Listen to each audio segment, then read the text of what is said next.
જ્યારથી વિસાવદરની ચૂંટણી છે જાહેર થઈ હતી ત્યારથી જ વિસાવદરના વાતાવરણમાં ગરમાવો આવ્યો હતો, સાથોસાથ રાજકારણ પણ ગરમાયું હતું। ત્યારે વધુ એક વખત મતદાન થયું અને આ મતદાનમાં બોગસ મતદાન થયું હોવાના ગોપાલ ઇટાલિયાએ આક્ષેપો કર્યા હતા અને જે 2 બૂથ છે ત્યાં ફરી આજે મતદાન શરૂ થયું છે।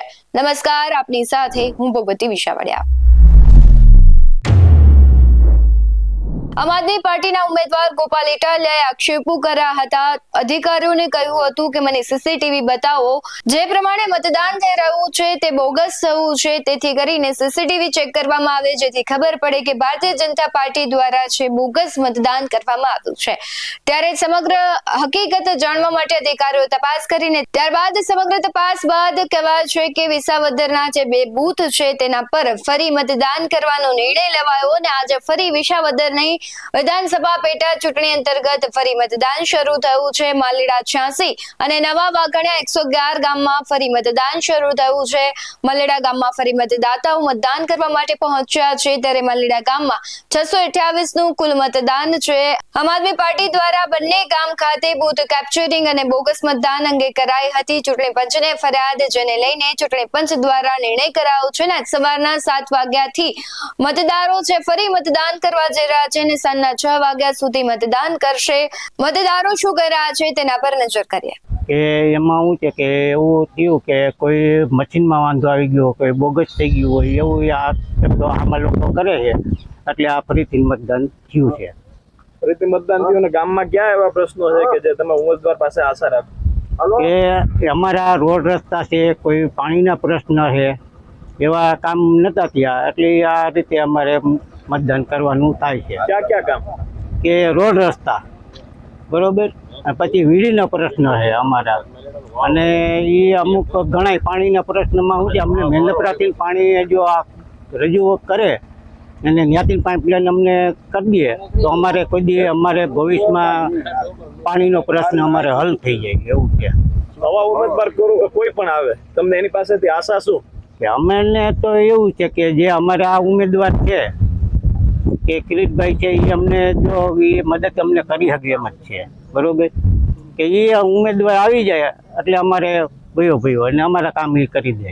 કરવું પડ્યો, અત્યારે બોગસ ગયા અને ધ્યાન ન દીધી, જેને બાપ સારા હતા કોઈને આવીને આટવા મારીને ગામમાં કોઈને કીધું નહીં, મન પડે એમ કામ કરી આવ્યું। અને આપણા ગામના કયા એવા કામ આપણે તમે જે કીધું? ગામના એક પાણીનો પડતો બરોબર, એક રામ મંદિરમાં કાંઈ હારા વાત નથી, અને એક આ કેળા અને એક વીડી। અને તમને કોઈ એવો વિશ્વાસ છે કે કોઈ ઉમેદવાર એવો આવશે? હા, ઉમેદવાર અમારા આ ઉમેદવાર વિશ્વાસ છે કે આ થાય જ અમારું કામ એમ। જે 19 તારીખે મતદાન થયું તો થોડુંક વાદ વિવાદને કારણે ઓલું થયું, પછી ફેર મતદાન અમને આપ્યું અને જે થયા એ કરતાં વધારે મતદાન અમારું આ ગામનું આજકાલ થશે।